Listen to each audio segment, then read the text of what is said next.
পরের বিশ্বকাপ লিওনেল মেসিকে খেলতেই হবে, এর কোনো বিকল্প নেই। ESPN কে দেয়া সাক্ষাৎকারে এমনটাই জানান আর্জেন্টিনার বিশ্বকাপ জয়ের অন্যতম নায়ক আনহেল ডি মারিয়া। সেই সাথে তার মতে ম্যারাডোনা নয়, মেসি তার কাছে বর্তমান ও সর্বকালের সেরা খেলোয়াড়।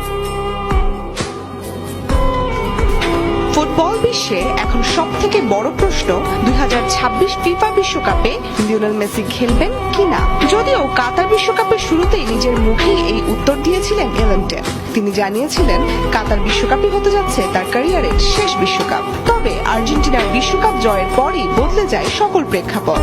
আরও এক বিশ্বকাপে এই ফুটবল জাদুকরের পায়ের কৌশল দেখতে মুখিয়ে আছে পুরো বিশ্ব। তাই তো কোটি সমর্থকের আশা আরও একটি বিশ্বকাপ খেলুক এই কিংবদন্তি। এই আশার পানে অবশ্য প্রথমেই হাওয়া দিয়েছিল বিশ্বকাপ জয়ী কোচ লিওনেল স্কালোনি।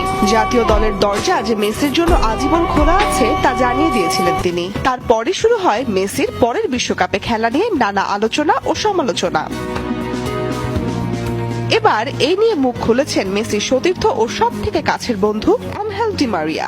আলবিসেলেস্তাদের বিশ্বকাপ জয়ের অন্যতম নায়ক ডি মারিয়া নিজের বিশ্বকাপে খেলার কোনো আশা না দেখলেও পরের বিশ্বকাপে মেসিকে দেখতে চান। মেসিকে পরের বিশ্বকাপে থাকতেই হবে, সেই ইতিহাসের সেরা খেলোয়াড়। আমি নিজের জন্য পরের বিশ্বকাপের স্বপ্ন দেখি না, আরও একটি কোপা আমেরিকা খেলতে পারাটাই আমার কাছে অনেক বড় পাওয়া। কিন্তু পরের বিশ্বকাপে মেসিকে দেখতে পারলে দারুণ হবে।